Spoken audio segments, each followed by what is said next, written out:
Pemirsa, Capres nomor urut 3 Ganjar Pranowo memulai hari pertama kampanye di ujung timur Indonesia, sedangkan Capres nomor urut 1 Anies Baswedan berkampanye di Tanah Merah, Jakarta Utara. Sementara itu, Cawapres nomor urut 2 Gibran Rakabuming Raka lebih memilih bekerja sebagai wali kota Solo.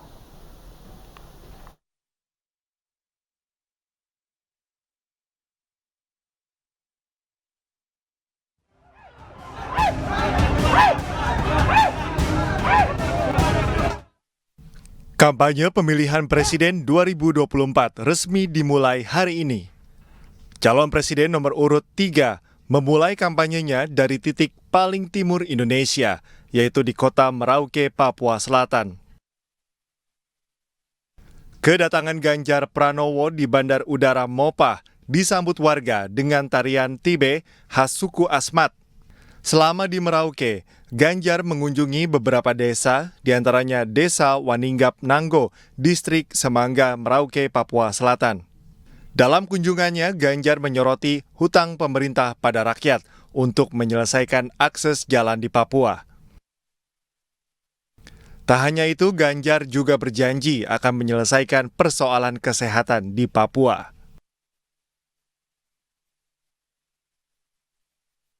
Sementara itu, calon presiden nomor urut 1 Anies Baswedan melakukan kampanye pertamanya di Tanah Merah, Jakarta Utara, Gor Ciracas, dan Gor Laga Pakansari, Kabupaten Bogor.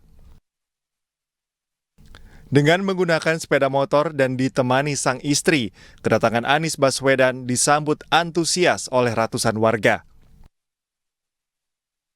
Anies pertama kali diusung oleh warga Tanah Merah untuk mencalonkan diri menjadi Gubernur DKI Jakarta pada 2016 silam. Sehingga harapannya dengan melakukan kampanye di Tanah Merah bisa menjadi momen mengulang momen yang sama.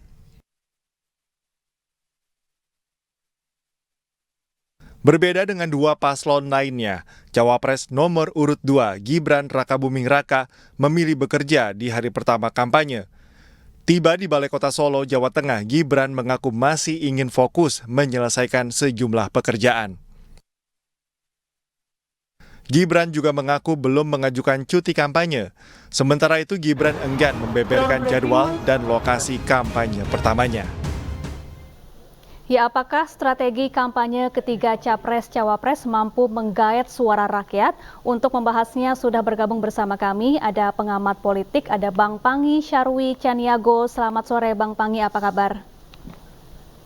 Sore Mbak Safa. Ya, Bang Pangi, meski ini baru hari pertama dan baru dua paslon yang melaksanakan kampanye, bagaimana Anda melihat gaya kampanye para paslon dan juga pemilihan lokasi di hari pertama kampanye ini? Ya, sebenarnya menarik Mbak Safa ya. Pertama misalnya pasangan Ganjar Mahfud ya. Misalnya Mas Ganjar memulai dari dari Merauke ya, dari Papua di mana matahari dan ada harapan untuk bagaimana Indonesia itu matahari pertama itu terbit di Papua yang memberikan cahaya.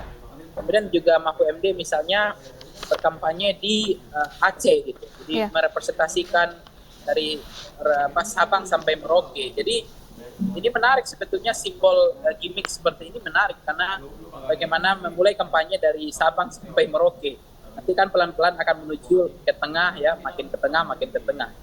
Nah, misalnya juga pasangan Pak Anies juga memulai kampanyenya di Tanah Merah tadi, juga bagian dari strategi beliau. Mungkin itu adalah kampanye yang bagi beliau sangat ada kesan, ada hal yang menarik di situ. Nah, termasuk para Prabowo. Dan tapi menurut saya agak menarik adalah Gibran ya.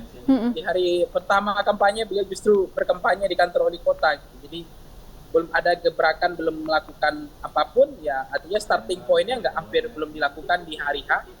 Walaupun sebetulnya hari H mulai kampanye itu hari ini, Gibran lebih memilih untuk berkantor di wali kota Solo. Jadi ini justru menarik juga.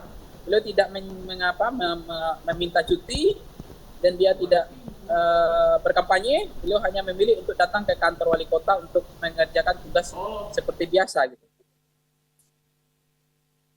Ada yang memilih untuk ngantor di hari pertama kampanye ini, Gibran Rakabuming Raka dan juga Prabowo Subianto. Apakah ini disayangkan karena kecolongan start? Mengapa bisa terlihat sesantai itu begitu jika dibandingkan dengan dua paslon lainnya? Saya memahami bisa saja itu bagian dari mungkin untuk ngatur napas ya, ngatur strategi dulu. Mana hal yang perlu beliau memberikan ruang kepada Pak Prabowo. Mungkin seperti itu sih menurut saya, walaupun kalau nggak siap mungkin beliau siap. Cuma menariknya adalah kenapa itu tidak diambil ya hari pertama itu menjadi simbol ya memulainya orang untuk melakukan calon kandidat melakukan kampanye. Karena kampanye ini kan penting ya, kampanye apalagi untuk memperkenalkan diri kepada masyarakat, menyapa, menyalami, say hello, bertatap muka, face to face. Bagaimana calon presiden itu bisa kontak mata, kontak batin, bisa bertatap muka langsung kepada masyarakat. Itu kan sebenarnya harinya terbatas, Mbak, dengan jumlah sisa hampir berapa kalau nggak salah 2 bulan ya, hampir 60 hari ya. Nah ini sisa yang waktu yang menurut saya juga singkat, tidak bisa dikatakan terlalu lama, terlalu sangat singkat dan waktu sangat mepet. Nah ini juga menjadi challenge tantangan bagi calon presiden ini. Apakah mereka mampu untuk melakukan tur safari politik mengelilingi seluruh rakyat Indonesia untuk menyapa, menyalami, dan datang langsung. Karena begini, bagi masyarakat itu kan ketemu sama calon presiden itu luar biasa. Gitu. Yeah. Itu mungkin bagian dari cita-cita mimpi dari masyarakat Indonesia untuk bisa bertemu langsung dengan calon presidennya. Dan yang kedua adalah tentu mereka juga ingin mendengar apa programatik, apa visi, apa memperkenalkan jam terbang. Walaupun ada kadang-kadang kata Pak Prabowo mengambil mereka nggak mau serius-serius banget gitu, hanya gemoy-gemoy dan menari-nari, tidak mau terlalu serius karena masyarakat atau Gen Z atau milenial tidak terlalu mau yang berat-berat misalnya. Tetapi saya pikir juga ada sebagian masyarakat kita yang masih membutuhkan penjelasan, menunggu mereka berkampanye untuk didatangi oleh calon presidennya, mereka memperkenalkan visi misinya, programatiknya, memperkenalkan, menjelaskan kembali rekam jejak, tanding pada rekam jejak, apa yang pernah mereka lakukan. Bukan mereka akan ini, akan itu dan akan melakukan apa gitu. Tapi memperkenalkan pertarungan pada rekam jejak rekor itu juga penting. Nah, dalam kampanye damai tentu itu adalah momen yang emas, momen penting untuk memperkenalkan semua itu, Mbak. Oke, ngomong-ngomong mengenai mayoritas pemilih kali ini yang berasal dari kalangan Gen Z dan juga milenial, mungkin saja beberapa gaya kampanye sudah dianggap usang dan tidak laku begitu ya. Bagaimana sebaiknya gaya komunikasi politik yang harus dilakukan oleh para kontestan agar bisa meraup lebih banyak suara?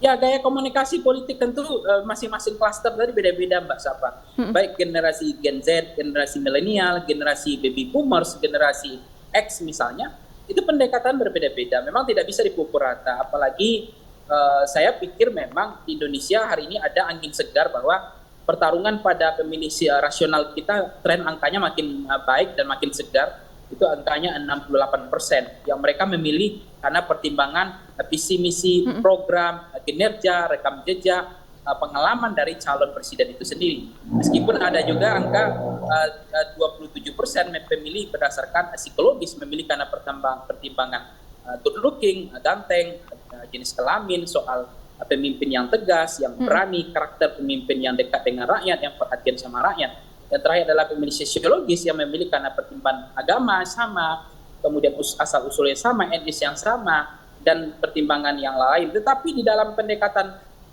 klasterisasi pemilih-pemilih tadi, tentu kalau Gen Z milenial tentu lebih kepada apa yang mereka senangi, apa yang mereka sukai, lebih kepada habitus ya, komunitas yang bisa didekati, komunitas apa yang mereka senangi, hobi apa, ya, itu bisa didekati dengan cara itu.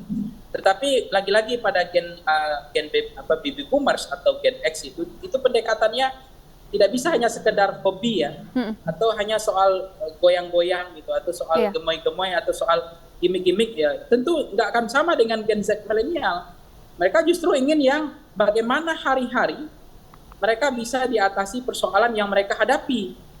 Apa yang ditawarkan, bagaimana mereka bisa lega, ada harapan. Mereka ada kepastian terhadap semua hal-hal yang selama ini mereka hadapi gitu. Nah, bagaimana kemampuan seorang pemimpin untuk mengatasi persoalan itu, itulah yang sebetulnya ditunggu-tunggu oleh Gen X dan baby boomers, yang sebetulnya mereka nggak suka gimmick, mereka nggak suka juga terlalu hal-hal yang ringan, tetapi mereka ingin bagaimana persoalan dari sebagian kehidupan mereka itu bisa teratasi dengan baik. Baik. Ya, nah ini Mas Pangi, sejak sebelum memasuki masa kampanye ini memang sudah diwarnai dengan politik gimmick ya, seperti yang tadi Bang Pangi sampaikan, seperti salah satunya istilah gemoy begitu ya. Karena kan seharusnya kampanye lebih mengedepankan adu program, gagasan dan juga rekam jejak. Apakah ini juga menandakan bahwa literasi politik anak muda saat ini kurang baik begitu, Bang Pangi? Ya, saya mengatakan sebenarnya literasi Gen Z milenial yang dianggap mungkin sebagian dianggap tidak mau terlalu serius-serius, maunya ringan-ringan, mau yang hibur-hiburan, kayak yang gemoy tadi, maunya yang menari-nari, tidak tertarik dengan visi, misi, programatik, soal gagasan, soal narasi kebangsaan, mereka nggak terlalu mau yang berat-berat. Tapi jangan lupa juga, mungkin juga ada sebagian dari Gen Z dan milenial yang mereka adalah pemilih yang preferensi politiknya cukup bagus gitu. Mereka tidak mau juga terjebak kepada hal-hal gimmick politik. Mereka juga ingin hal-hal yang substansi.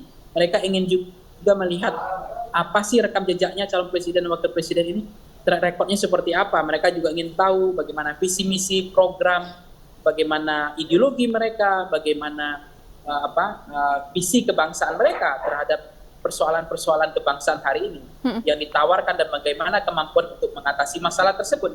Jadi menurut saya nggak bisa juga dipukul rata bahwa Gen X dan milenial itu senang dengan goyang-goyang, dengan gimmick, dengan hiburan, dengan hal-hal yang ringan. Nggak semua sih menurut saya. Ada juga Gen Z dan milenial yang sebetulnya mereka adalah bukan hal-hal yang seperti itu. Mereka ingin yang substansi juga. Substansial, hal-hal yang mereka ingin tahu juga banyak hal tentang calon presiden ini. Oke. Bang Pangi, Pilpres kali ini diikuti oleh 3 pasangan calon. Lalu bagaimana Anda memprediksi kampanye pemilu kali ini? Apakah ada potensi polarisasi di mana masyarakat bisa terbelah begitu seperti pemilu-pemilu sebelumnya? Sebenarnya sekarang ini polarisasi itu tidak terlalu kental ya Mbak Syafai, berbeda dengan rematch Pilpres kita 2 pemilu sebelumnya. Kalau sekali ini pertarungan kemarin kan adalah politik identitas dengan politik kebangsaan. Nah sekarang kan ada pertarungan yang agak lebih serius, itu soal polarisasi antara pendukung demokrasi dengan otoritarian. Jadi pendukung demokrasi ini juga bersuara hari ini, bagaimana demokrasi kita, bagaimana penegakan hukum kita. Mereka seperti, saya melihat 2 pola itu sekarang, polarisasi soal mazhab yang pendukung demokrasi dengan pendukung seolah orde baru atau otoritarian. Jadi sebetulnya ini juga lebih menarik dibanding gimmick pertarungan soal hanya politik identitas.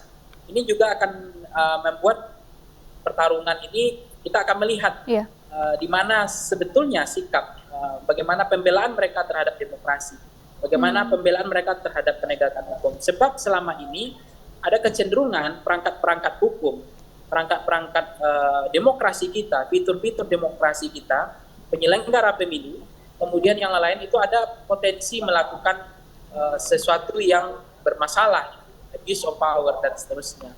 Nah, ini yang kita harapkan, ada hal yang kepastian bahwa pemilu ini betul-betul fair, lapangannya datar, tidak becek, pemilu yang netral, tidak partisan. Indeks demokrasi kita akan lebih baik karena kualitas demokrasi baik, maka akan menghasilkan pemimpin yang baik dengan kinerja demokrasi kita yang cukup memadai dan cukup baik untuk tidak berpihak. Misalnya hari ini ada gejala, misalnya PJ kepala daerah, bupati, wali kota, untuk diingatkan untuk sesuai dengan trayek aturan main, tidak keluar dari gelanggang aturan main yang ada. Baik. Begitu juga misalnya kita berharap juga Bawaslu, KPU bisa netral, dan begitu juga misalnya aparat perangkat-perangkat desa misalnya untuk tidak melakukan hal-hal yang sepertinya ini. Ya kita berharap sih Bawaslu untuk menyelesaikan ini semua. Agar kemarin pelanggaran kemarin itu harusnya ada pidananya. Baik. Lalu apakah kampanye hitam seperti hoax, kemudian penggunaan isu SARA dan lain-lain masih bisa terjadi cukup masif di masa kampanye pemilu 2024 ini, Bang Pangi? Saya pikir gejala itu memang Mbak Sapa belum terlihat lebih berat ya. Saya pikir nggak terlalu berat seperti pertarungan polarisasi isu yang sebelumnya. Jadi politik identitas yang mengental blok ideologis antara kelompok agama dengan kelompok nasionalis dan seterusnya. Bagaimana pertarungan antara Pancasila dengan PKI gitu ya. Iya. Kali ini saya lihat agak lebih angin datar ya, maksudnya gelombangnya tidak terlalu kuat, jadi masih teduh ya. Tetapi memang hari ini konteksnya ada lebih kepada mazhab demokrasi dengan mazhab orde baru atau otoritarian gitu. Itu yang hari ini muncul menurut saya, tidak lagi kepada politik identitas, politik agama dan politik yang lain. Sebenarnya itu berbahaya. Memang kita tidak mau ada pemilih atau masyarakat itu tergelincir kepada gelombang yang namanya itu pusaran air itu, karena kalau masuk kepada pusaran air itu, maka itu ada kemungkinan itu akan terbawa oleh arus karena gelombangnya kuat gitu. Jadi gelombang masuk kepada politik identitas, isu-isu seperti itu seperti masuk ke pusaran air, tinggal tunggu tenggelam aja. Itu bahaya, memang jangan. Nah, tapi kalau konteks demokrasi dengan memperjuangkan demokrasi, penegakan hukum, itu memang penting karena memang negara luar melihat Indonesia itu melihat dua itu saja, Mbak. Bagaimana demokrasinya, bagaimana penegakan hukumnya, mereka tidak melihat tentang ekonomi kita. Bang Pangi, di masa kampanye ini ada Bawaslu yang bertindak sebagai wasit. Bagaimana Bang Pangi melihat posisi dan juga kekuatan Bawaslu saat ini? Ya, memang Bawaslu ini kan dari awal kan prosesnya memang kita tahu, Mbak, itu proses politik. Mereka menjadi komisioner itu karena ada partai politik, ada juga kepentingan, ada intervensi pihak-pihak yang kemudian mereka bisa terpilih menjadi komisioner. Nah, kita berharap mereka tidak punya membawa kepentingan itu. Betul-betul mereka adalah berharap mereka memberikan perlakuan yang sama, equal, setara, tidak diskriminatif.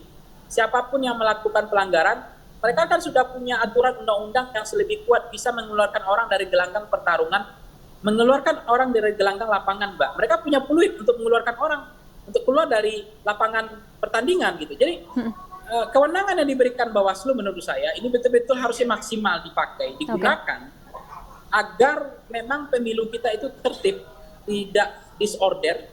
Ketika ada pidana, ketika ada pelanggaran itu harus ditindak tegas. Siapapun orangnya, siapapun jabatannya, apakah ada. Baik, terima kasih Bang Pangi Syarwi Caniago, pengamat politik telah bergabung bersama kami di iNews Sore. Semoga pemilu atau kampanye pemilu 2024 bisa betul-betul berjalan damai, jujur dan juga adil begitu ya. Terima kasih Bang Pangi.